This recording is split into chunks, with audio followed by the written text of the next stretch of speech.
Hello everyone, welcome back to my channel teddy nature lover. आज मैं आप लोगों के साथ मिस्टेकनली लव के पार्ट 13 को शेयर करने वाली हूँ गाइस। आप लोगों को जैसा भी लगे प्लीज़ मुझे कमेंट करके बताइएगा।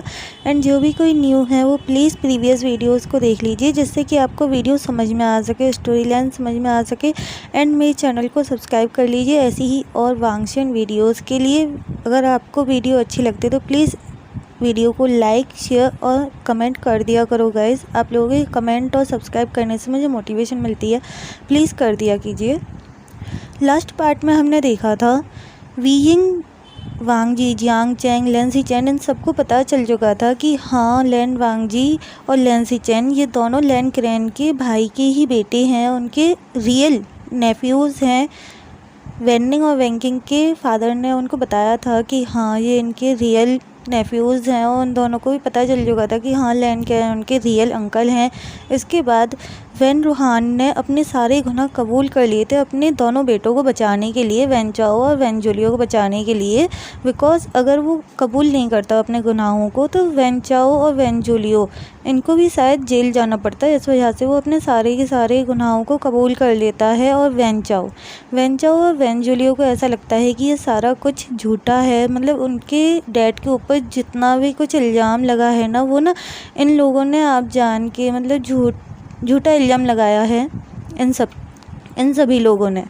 अब हमें दिखाया जाता है 1 साल बाद का सीन दिखाया जाता है हमें, 1 साल स्किप होके आज वीइंग और वांगजी की मैरिज है। एंड साथ में लैन सीचेन एंड जियांग चैंग वो दोनों बहुत ज़्यादा खुश हैं। उनकी मैरिज को 3 मंथ्स हो चुके हैं। 3 मंथ्स पहले लैन सीचेन एंड जियांग चैंग की मैरिज हुई थी, एंड अब वांगजी और वीइंग की मैरिज हो रही है। पूरे लैन मैंसन को बहुत ही सुंदर तरीके से सजाया गया है, एंड जियांग मैंसन को भी बहुत ही ज़्यादा अच्छे तरीके से सजाया गया है। बिकॉज़ जब कंपनी इनको वापस मिली तो इनको इनके घर भी वापस मिल गए। बिकॉज़ उन कंपनी के पेपर्स में इनकी सारी की सारी जितनी भी प्रॉपर्टी वैन रूहान ने इनसे छीन ली थी वो सारी की सारी इनके पास वापस आ गई है। अब ये लोग, जियान याली ने अपने कैफ़े को रेंट पे दे दिया है, वो उस कैफ़े में अब काम नहीं करती हैं। एंड उनकी भी शादी तय हो गई है जिन जेसन के साथ, और उनकी भी शादी 6 मंथ बाद उनकी शादी हो जाएगी जिन जेसन से। आज जियांग मैंसन एंड लैन मैंसन को बहुत ही ज़्यादा अच्छे तरीके से डेकोरेट किया गया है, बहुत ही ज़्यादा अच्छे तरीके से। वाइट एंड पिंक कलर के उसमें रोजेस लगाए गए हैं, बहुत ही सुंदर लग रहा है। ब्लू कलर के कर्टेंस हैं, फ्लावर ही फ्लावर, पूरे मैंसन में फ्लावर ही फ्लावर की ना सजावट दिखाई दे रही है। और रेड कारपेट वो तो और भी ज़्यादा अच्छा लग रहा है, उसमें एकदम वाइट के बीच में ना रेड, बहुत ही ज़्यादा सुंदर लग रहा है। हमें दिखाया जाता है थोड़ी देर बाद का सीन। जियान याली वीइंग को तैयार कर रही होती हैं वीइंग के रूम में। वीइंग अपनी सेजे से कहता है, सेजे मुझे थोड़ा सा डर लग रहा है, अगर अंकल को मैं पसंद नहीं आया तो। तब जियान याली कहती हैं, आइंग तुम्हें कौन पसंद नहीं करेगा, मुझे ये बताओ। एंड रही बात अंकल की, तो मुझे नहीं लगता कि क्रेन अंकल इतने भी बुरे हैं जो वो तुम्हें पसंद ना करें। और जहाँ तक हमें पता है वो तुम्हें ऑलरेडी बहुत पसंद करते हैं। इस बात पर जियांग चैंग बहुत तेज़ हंसता है और कहता है, सिजे आपको पता है ना, ये हमारे इस घर से ज़्यादा उस घर में रहता है अंकल क्रेन के साथ, और इसे अब डर लग रहा है। वीइंग प्लीज़ कम से कम इतना झूठ तो मत बोलो, तुम सबको पता है कि अंकल क्रेन तुम्हें कितना पसंद करते हैं, तुम ऐसा कैसे कह सकते हो। तभी वहाँ पर आयु एंड और सिजवी की एंट्री होती है। वो दौड़ के ना वीइंग के पास आते हैं और वीइंग से कहते हैं, मम्मा आप कितने सुंदर लग रही हो। तब वीइंग उन दोनों को देख के बहुत ज़्यादा खुश हो जाता है, और इनके इस कॉम्प्लीमेंट से कि आप बहुत ज़्यादा सुंदर लग रही हो उसको ना साई फील होने लगता है वीइंग को। और वो दोनों ना एक काम से आए थे। आयु एंड और सिजवी वीइंग को एक लेटर देते हुए कहते हैं, आप इसको रीड कर लीजिएगा, हम जा रहे हैं।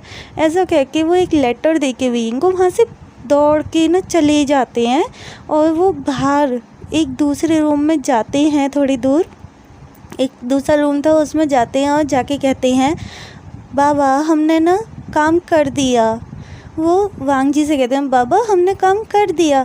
तभी वांग जी उनको अपनी गोद में बैठाता है, लैप में बैठाता है और बैठाते हुए कहता है किसी ने देखा तो नहीं। तभी आयुएंड और सिजवी को याद आता है कि वहाँ पर जियांग अंकल थे एंड जियान आंटी भी वहाँ पर थी, मम्मा की सिजिए। तो वो दोनों ना अपना फेस एकदम ऐसा बना लेते हैं जैसे कि उनसे ना कोई गलती हो गई हो। तब वांग जी उनसे पूछता है क्या हुआ, तुम दोनों ने ऐसा फेस क्यों बना लिया, अभी तो तुम हंस रहे थे, क्या हुआ, क्या किसी ने देख लिया। तब आयुएंड और सिजवी अपने सर को हाँ में हिलाते हैं और सिर नीचे करके ना बैठ गए। तो वो बहुत ही क्यूट स्टाइल में बैठे हुए थे, उनका मुंह ऐसा बना हुआ था एकदम क्यूट। तभी वांग जी कहता है क्या हुआ, किसने देखा। तब आयुएंड और सिजवी धीरे से बोलते हैं मम्मा की सिजे एंड ब्रदर वहाँ पर थे। तो वांग जी ना थोड़ा सा हंसता है, स्माइल करता है और कहता है कोई बात नहीं, अब तुम दोनों जा कर के खेलो और ऐसे उदास होने की ज़रूरत नहीं है, कोई बात नहीं। ऐसा कह कर के वांग जी उनको ना एकदम, जैसे ही वांग जी ये कहता है कि हाँ तुम दोनों को उदास होने की ज़रूरत नहीं है, कोई बात नहीं है, देख लिया, तो उन दोनों के फेस पर, आयुएंड और सिजवी के फेस पर स्माइल आ जाती है और वो दौड़ के ना वहाँ से ना बाहर चले जाते हैं खेलने के लिए। उनको आज इतना अच्छा लग रहा था बिकॉज आज उनको कोई भी ना रोक नहीं रहा था, टोक नहीं रहा था। उनको भी अच्छे से ड्रेसअप किया गया था, बट उन्होंने अपनी ड्रेस सुबह से 3 बार चेंज करवा ली थी। वो इतना ज़्यादा आज मस्ती में थे कि उन्होंने कब कब अपनी ड्रेस कहाँ कहाँ गंदी की उनको भी खुद को नहीं पता। कभी पानी में गिर गए पानी से खेलने में, तो कभी है क्या ग्राउंड में मिट्टी में खेलने में। इतनी बार उन्होंने अपनी ड्रेस चेंज करवा लिया कि म्यान परेशान हो गई है बिकॉज़ आज म्यान को उन दोनों की जिम्मेदारी दी गई है कि हाँ म्यान आज तुम इन दोनों को संभालो। म्यान अपनी पूरी कोशिश कर रही है उन दोनों को संभालने की, लेकिन वो दोनों इतना ज़्यादा परेशान कर रहे हैं म्यान को कि वो परेशान हो गई है। म्यान उन दोनों को ढूंढ ही रही थी कि तभी उसके सामने एकदम से आयुएंड और सिजवी आ जाते हैं और म्यान उनको एकदम से अपने सामने देखकर वो गिर जाती है। एकदम अचानक से ना उसके सामने आ जाते हैं, वो ढूंढ रही होती है, उसका ध्यान नहीं होता है कि हाँ यहाँ पे कोई आ सकता है सामने से। और जैसे ही आयुएंड और सिजवी आते हैं तो वो बेचारी गिर जाती है फ्लोर पर। आयुएंड और सिजवी उसके पास आकर के कहते हैं आज आप हमें परेशान नहीं कर सकती हो। तभी म्यान कहती है मैंने कभी परेशान किया ही नहीं। वो ऐसा ना अपने माइंड में सोच रही थी और कहती है ये दोनों शैतान मुझे हमेशा परेशान करते हैं और उल्टा मेरा नाम लगा रही हैं। तभी वो उठकर खड़ी होती है और कहती है रुको, मैं अभी विंग को और वांग जी को बता कर आती हूँ कि तुम दोनों मुझे परेशान कर रहे हो। तब ना आयुएंड और सिजवी उनको ना बहुत सारा ना डर लग जाता है कि क्या आप हमारी मम्मा और बाबा का ऐसे आज दिन ख़राब करोगे। ये सोच करके उनको डर लगता है कि हाँ उनकी मम्मा का और बाबा का आज इतना स्पेशल डे है, वो ना ख़राब नहीं होना चाहिए। उनको डांट खाने से डर नहीं लग रहा कि उनको कोई डांट देगा, नहीं, उनको अपनी मम्मा और बाबा का डे ख़राब ना हो जाए इस बात का डर लग रहा है। तब आयुएंड और सिजवी अपने एयर्स को पकड़ते हैं और एयर्स को पकड़ते हुए ना वो म्यान से सॉरी कहते हैं कि सॉरी म्यान। तभी म्यान एकदम पिघल जाती है उनके एकदम क्यूट फेस को देखकर। वो इतने ज़्यादा ना क्यूट हैं, एकदम छोटे छोटे इतने प्यारे लगते हैं कि म्यान पिघल जाती है। वो कहती है प्लीज़ इस बार अपनी ड्रेस गंदी मत करना, मैं कहाँ से इतनी ड्रेसेस मंगवाऊंगी, मुझे बताओ। तुम्हें पता है शॉप भी बंद हो जाएंगी अभी कुछ देर बाद। इवनिंग का टाइम हो रहा था, 7 बज रहे थे, इस वजह से ना म्यान बहुत ज़्यादा परेशान थी। तभी आयुएंड और सिजवी कहते हैं ओके ठीक है, हम अपनी ड्रेस गंदी नहीं करेंगे, लेकिन आप हमारी मम्मा और बाबा को भी परेशान नहीं करोगी। तब म्यान कहती है ठीक है, लेकिन अगर तुम दोनों ने कोई शरारत की तो मैं तुम्हारी मम्मा और बाबा को परेशान करूँगी।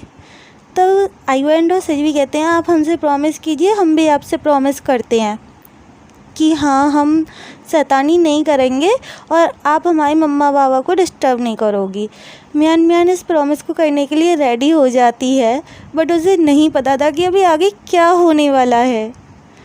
इस प्रॉमिस को वो तीनों करती हैं और वहाँ से मियान मियान उन दोनों को लेकर के नीचे हॉल में चली जाती है, जहाँ पर सभी लोग वीयिंग और वांग जी का ही इंतज़ार कर रहे होते हैं। तभी लेन क्रेन लेंसी चैन से कहते हैं सचैन जाओ, जाकर वांग जी को बुला कर लेकर आओ, इतना स्पेशल डे है और वो इतना ज़्यादा लेट कैसे हो रहा है तैयार होने में, क्या वो थोड़ा जल्दी तैयार नहीं हो सकता है। तभी लेंसी चैन जैसे ही जाने वाले थे तभी वो देखते हैं कि सामने से वांग जी आ रहा था। वांग जी इतना ज़्यादा हैंडसम लग रहा था कि उसको सब लोग देख ही जा रहे थे। वहाँ पर जितनी भी गर्ल्स थी या बॉयज़ ओमेगा थे वो सब के सब ना गॉसिप करने लग जाते हैं कि वीइंग ने ऐसा क्या किया, काश ये हमें मिल जाते, जिनको नहीं पता ना कि वांग जी का गुस्सा कैसा है या वांग जी एकदम कोल्ड हार्ट पर्सन है, वो बहुत कम बोलता है। वो सब ना जिनको पता है वो भी और जिनको नहीं पता है वो भी, सबके सब गॉसिप करने लग गए थे कि वीइंग ने ज़रूर कोई जादू किया है, कोई चक्कर चलाया है, तभी तो उसने वांग जी को ऐसे एकदम फंसा लिया अपने जाल में। और इस गॉसिप को गलती से हमारा वांग जी सुन लेता है और उसको इतना गुस्सा आता है कि वो जो गर्ल ऐसे कह रही थी ना उसकी साइड एकदम घूर के अपनी बड़ी बड़ी आंखों से देखता है और वो गर्ल ऐसे वांग जी का ऐसा फेस देख के ना वो चुप हो जाती है और 2 कदम पीछे हट जाती है अपनी जगह से। इसके बाद वांग जी अपने अंकल के पास आता है और वो अपने अंकल को और ब्रदर को ग्रीट करता है और कहता है अंकल आई एम सॉरी, मुझे तैयार होने में इतना ज़्यादा टाइम लगा। तभी लैन क्रेन कहते हैं कोई बात नहीं, तुम्हें अब तुम अच्छे लग रहे हो, बस इतना सा कहा था लैन क्रेन ने। और वांग जी को ना बहुत ज़्यादा खुशी मिलती है कि हाँ अंकल ने मतलब इतना अच्छा कॉम्प्लीमेंट दिया था पहली बार। इसके बाद हमें थोड़ी देर बाद का सीन दिखाया जाता है जियान यानली। 5 या 10 मिनट बाद का सीन है। जियान यानली एंड जियांग चेंग वो वीइंग को लेकर के आते हैं और वीइंग भी बहुत ज़्यादा सुंदर लग रहा था। उसको वेल पहना रखी थी रेड कलर के क्लॉथ्स में, वो बहुत ही ज़्यादा ब्यूटीफुल लग रहा था। बट उसके फेस को अभी इस टाइम ना कोई नहीं देख सकता है बिकॉज उसने वेल पहना हुआ है। तभी वांग जी उसको ऐसे आते हुए देख करके वांग जी के दिल की जो धड़कनें थी ना वो एकदम से तेज़ हो जाती हैं। वो तो वेल को हटा करके वीइंग को देखना चाहता था, उसके फेस को ना अपने हाथों से टच करना चाहता था। अब हमें थोड़ी देर पहले का सीन दिखाया जाता है। वांग जी ने उस लेटर में जो लिखा था वो शायद कोई नहीं लिख सकता है गाइस, रियली। उसने सिर्फ 3 शब्द लिखे थे, वीइंग आई लव यू, बस इतना सा लिखा था। और वीइंग इतना ज़्यादा ब्लश कर रहा था इस आई लव यू को पढ़ के कि Jiang Cheng and Jian Yanli वो ना बहुत ही ज़्यादा वरिड हो गए थे कि लेटर में ऐसा क्या है जो वीइंग इतना ज़्यादा स्माइल कर रहा है, इतना ज़्यादा ब्लश कर रहा है, ऐसा क्या लिख कर भेजा है वांग जी ने लेटर में। तभी जियांग चेंग उस लेटर को वीइंग के हाथ से छीन लेता है और वो जैसे ही उसमें पढ़ता है ना कि हाँ वीइंग आई लव यू और मुझसे इंतज़ार नहीं हो रहा है आज की नाइट का, इस चीज़ को पढ़ के तो जियांग चेंग के भी एयर्स रेड हो गए थे। जियान यानली कहती हैं जियांग चेंग क्या लिखा है उस लेटर में, मुझे भी दिखाओ। और ऐसा कह के वो जियांग चेंग के हाथ में से उस लेटर को छीन लेती हैं। तब वो देखती है वहाँ पे वीइंग आई लव यू और आज रात का मुझसे ना वेट नहीं हो रहा, प्लीज़ प्रिपेयर होकर के आना, रेडी होकर के आना आज रात के लिए, मैं तुम्हें पूरी रात बहुत ज़्यादा प्यार करने वाला हूँ। इतना सारा पढ़ के ना जियान यानली इसके बाद पढ़ ही नहीं पाई और उनका भी वही हाल था, वो भी ना बहुत ज़्यादा शाई फील कर रही थी उस टाइम पे। अब हमें प्रेजेंट का सीन दिखाया जाता है। वीइंग और वांग जी वो दोनों के दोनों एक साथ जाते हैं अपने सारे के सारे बाउज लेते हैं, जितना भी जो भी होती है ना उनका ट्रेडिशन जितना भी है उस हिसाब से वो अपने ट्रेडिशन के हिसाब से मैरिज को कंप्लीट करते हैं। और अब टाइम था विदाई का। वांग जी वीइंग को अपने घर लैंड मैंसन लेकर जाने वाला है एंड इस समय वीइंग अपनी सिस्टर को हक करके वो रोने में लगा हुआ था। मैडम यू, जियांग, फैनमियांग ये सब रो रहे थे। तभी मैडम यू कहती हैं वीइंग मेरे पास तुम्हारे लिए एक गिफ्ट है। वो वीइंग को एक हेयर पिन निकाल के देती हैं और कहती हैं ये तुम्हारी मदर की है और ये सही टाइम है इसे तुम्हें देने का। तभी वीइंग समझ जाता है कि हेयर पिन अगर मैडम यू उसे दे रही हैं इसका मतलब वीइंग इस परिवार का हिस्सा रहेगा शादी के बाद भी। वो शादी के बाद भी यहाँ पर आ सकता है और इस बात को सोचकर वीइंग बहुत ज़्यादा खुश हो जाता है और वो रोना तो भूल ही गया था। एक पल के लिए वो रोना भूल गया था और वो एकदम कस के मैडम यू को हक कर लेता है और माँ कह कर के बुलाता है। मैडम यू की आंखों में आंसू आ गए थे कि मैंने कितना कुछ मिस कर दिया सिर्फ वीइंग को सेफ रखने की वजह से। अब हमें यहाँ से वांग जी वीइंग को ले जाता है। बेचारा बहुत ज़्यादा हैंडल कर रहा था, वीइंग बहुत ज़्यादा रो रहा था। उसे पता है कि हाँ उसे जाना ही होगा, उसे मालूम है, बट फिर भी ना आंखों में आंसू आ ही जाते हैं गाइस जब विदाई होती है, चाहे आपका हस्बैंड आपसे कितना भी प्यार करने वाला क्यों ना हो। इस बात से वीइंग रो रहा था और वांग जी उसे आज काम डाउन नहीं कर पा रहा था। वो ना उसको संभालने में लगा हुआ था, लेकिन वीइंग को देख करके दो इंसान और रोना स्टार्ट हो गए थे। वो थे हमारे आयुएंड और सिजवी। वो अपनी मम्मा को ऐसे रोते हुए देखकर ना रोते रोते अपनी मम्मा के पास आते हैं और उससे पूछते हैं मम्मा क्या आपको चोट लगी है, क्या आपको दर्द हो रहा है जो आप रो रहे हो। और वो ना बहुत ज़्यादा रो रहे थे। आयुएंड और सिजवी की भी आंखों में से आंसू आ रहे थे। तब वांग जी ना अपने घुटनों पर बैठ जाता है और आयुएंड और सिजवी से कहता है नहीं आपकी मम्मा को कुछ नहीं हुआ है, आप दोनों की मम्मा बिल्कुल ठीक हैं। तब ना आयुएन कहता फिर मम्मा रो क्यों रही हैं, हमें अच्छा नहीं लगता जब मम्मा दुखी होती हैं या फिर रोती हैं या फिर आप दुखी होते हो तब हमें अच्छा नहीं लगता। इस बात को सुन कर के वीइंग अपना रोना स्टॉप करता है और आयुएन और सिजवी के लिए वो अपने घुटनों पर बैठ जाता है और कहता है आई एम सॉरी बट इस टाइम बस मुझे रोना आ गया था। जब आपकी विदाई होती है तो रोना आ जाता है। आयुएंड और सिजवी इस बात को समझने के लिए बहुत छोटे थे, लेकिन फिर भी वीइंग उनसे कह देता है इस बात को। तब आयुएंड और सिजवी कहते हैं हम आपको छोड़कर कहीं नहीं जाएंगे, हम हमेशा आपके पास रहेंगे, फिर आप मत रोना अपनी मम्मा की तरह। और वो अपनी मम्मा के आंसुओं को बेचारे वो देख तो नहीं पा रहे थे, बट वो उसकी सोविंग की आवाज़, रोने की आवाज़ को सुन पा रहे थे और उसी से ना उनको बहुत बुरा लग रहा था कि उनकी मम्मा रो रही है। वीइंग उन दोनों की वजह से अपना रोना बंद करता है। वो चुप होता है जैसे तैसे, अपने आंसुओं को रोकता है और जा कर के उन दोनों को गोद में लेके जाके कार में बैठ जाता है वांग जी के साथ। इसके बाद सीन शिफ्ट होता है और वांग जी वीइंग को लेकर के Lan Sichen, Lan Wang Ji, Weiying and Jiang Chang uncle Crane के साथ लैंड मैंसन आ गए थे। और लैंड मैंसन में आने के बाद जो जितनी भी रिचुअल्स वगैरह बची हुई थी वो सारी की सारी रिचुअल्स होती हैं। और आज की जो नाइट है उसमें वीइंग और वांग जी एक साथ नहीं रह सकते हैं, इनकी कोई रिचुअल है उसकी वजह से। तब लैन क्रेन उनको अलग अलग रूम में सोने के लिए बोल देते हैं और रात के 2 बजे तक ना पता नहीं कितनी इनकी रिचुअल्स हुई थी और उसके बाद ये लोग सोने के लिए गए थे। अब नेक्स्ट मॉर्निंग का हमें सीन दिखाया जाता है।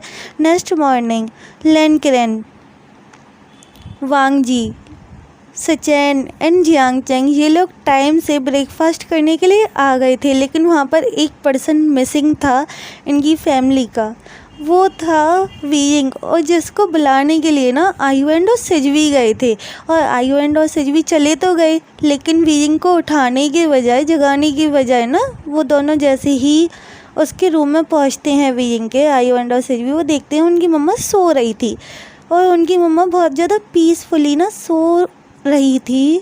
तभी वो दोनों उसके बेड पर आ जाते हैं वीइंग के और वीजिंग से कहते हैं मम्मा उठो, ब्रेकफास्ट करना है हम सबको, चलो। तभी वीजिंग कहता है प्लीज़ मुझे थोड़ी देर और सोने दो, आयु एंड सिजवी आ जाओ, तुम दोनों भी सो जाओ। और वो ना उन दोनों को भी अपने पास सुला लेता है, आयु एंड और सिजवी। उनको अपनी मम्मा के पास सोने में बहुत मज़ा आ रहा था, बिकॉज़ वो पिछले 2-3 महीने से अपनी मम्मा के साथ नहीं सोए थे, इसलिए वो दोनों ना सो जाते हैं। एक शोल्डर पर आयु एंड और दूसरे शोल्डर पर सिजवी अपना अपना सिर रख कर के वो सो जाते हैं वीजिंग के पास। वांग जी एंड अंकल किरण बाद बाकी सभी इनका इंतज़ार कर रहे थे। पूरे 10 मिनट हो चुके थे आयु एंड और सिजवी को गए हुए। अब देखते देखते पूरा आधा घंटा हो जाता है आयु एंड और सिजवी को गए हुए, बट तीनों के तीनों आए ही नहीं थे। तब अंकल किरण कहते हैं जियांग चेंग जाओ, जाकर उन तीनों को बुला कर लेकर आओ। जियांग चेंग चला तो जाता है बुलाने के लिए, वो चला जाता है वहाँ से, लेकिन तभी अंकल किरण को पता नहीं क्या होता है और वो उठते हैं अपनी जगह से और वो भी ना वीजिंग के रूम की साइड चले जाते हैं। इस चीज़ को देख करके लैन सिजन एंड लैन वांग जी भी उनके पीछे पीछे चले जाते हैं कि कहीं वो वीजिंग को डांट ना दें, कहीं ये तीनों उद्यम कर रहे होंगे और अंकल ने डांट दिया तो। इस वजह से वांग जी एंड सिचन गा भी चले जाते हैं उनके पीछे पीछे। और जियांग चेंग जाके देखता है तो वीजिंग का डोर ओपन था, वो लॉक्ड नहीं था। वो डोर ओपन करके जैसे ही रूम में जाता है तो वो उन तीनों को देखकर सोते हुए देख करके, वीजिंग आयु एंड और सिजवी को ऐसे सोते हुए देख करके पीसफुली वो स्माइल करने लगता है। एंड लैन किरण वो जब आती है ना तो वो भी इस चीज़ को देख करके स्माइल कर रहे थे। वांग जी एंड सचेन गा वो देखते हैं कि ये दोनों एकदम खड़े होकर ऐसे स्माइल क्यों कर रहे हैं पागलों की तरह, एकदम ऐसे ना अच्छी वाली स्माइल दे रहे थे उनके अंकल। तो उनको ना थोड़ा सा डाउट हो रहा था कि अंकल बहुत कम स्माइल करते हैं, ये क्या कर रहे हैं, ऐसे स्माइल क्यों कर रहे हैं। तब वो देखते हैं तो उन्हें दिखाई देता है वीजिंग आयु एंड सिजवी को अपने साथ लेकर के वो बेचारा सो रहा था और उसको ऐसे पीसफुली सोते हुए देखकर जियांग चेंग, अंकल किरण और साथ में ना वांग जी और सचिन गा के फेस पर भी स्माइल आ गई थी। तभी वांग जी धीरे से जाता है वीजिंग के पास और वो उसके फोरहेड पे हाथ फिराते हुए कहता है वीजिंग ब्रेकफास्ट कर लो, सुबह के 10 बज रहे हैं। वीजिंग जैसे ही ये सुनता है ना कि सुबह के 10 बज रहे हैं, वो अचानक से अपनी आंखें ओपन करता है और वांग जी की साइड देखता है। अंकल किरण को इतना ज़्यादा गुस्सा आ गया था एकदम से, अचानक से पता नहीं किस बात पे वो कहती हैं चिल्ला के वांग जी ये तुमने क्या किया। वांग जी को समझ में नहीं आता है कि क्या हुआ, किस बात पे अंकल किरण चिल्लाए, और वीजिंग ना एकदम सहम गया था। तभी अंकल किरण कहते हैं वीजिंग तुम्हारी कोई गलती नहीं है, तुम ऐसे डरो मत, वांग जी बाहर आओ, मुझे तुमसे बात करनी है। और अंकल किरण वांग जी का हाथ पकड़ के उसे बाहर ले जाते हैं और बाहर ला करके वो उसको ना डांटने लगते हैं, मैंने तुमसे कहा था हमारी 2 रिचुअल्स अभी बाकी हैं, तब तक तुम्हें उसका फेस नहीं देखना था, तुम समझते क्यों नहीं हो किसी भी बात को। और वांग जी में ना डांट पड़ जाती है और इस डांट को अंदर से वीजिंग सुन रहा था, सचेन गा भी सुन रहे थे और जियांग चेंग भी। लेकिन जियांग चेंग एंड सचेन गा इनको बहुत ज़्यादा हंसी आ रही थी, ये लोग ना स्माइल करने में लगे हुए थे, बट वीजिंग वो तो वरीड हो गया था वांग जी के लिए। इसके बाद ये लोग तैयार होकर के अपनी रिचुअल्स करने के लिए अपने पुराने घर में चले जाते हैं। यहाँ पर इनके एंसेस्टर्स हैं अभी भी, एक बहुत ही पुराना सा बहुत बड़ा सा एक घर दिखाया जाता है, वहाँ पे अंकल किरण इनको लेकर आए थे। और वहाँ पर रिचुअल्स होने के बाद आज अब इनकी वेडिंग नाइट है, जिसमें वांग जी एंड वीजिंग एक साथ शादी के बाद की फर्स्ट नाइट बिताने वाले हैं। हेलो एवरीवन, आज के पार्ट को मैं यहीं पर कंप्लीट करती हूँ। आप लोगों को जैसा भी लगा हो प्लीज़ मुझे कमेंट करके बताइएगा, एंड प्लीज़ मेरे चैनल को सब्सक्राइब, मेरी वीडियोस को लाइक शेयर कमेंट ज़रूर कर दीजिएगा। Tata bye bye, take care. Hello everyone.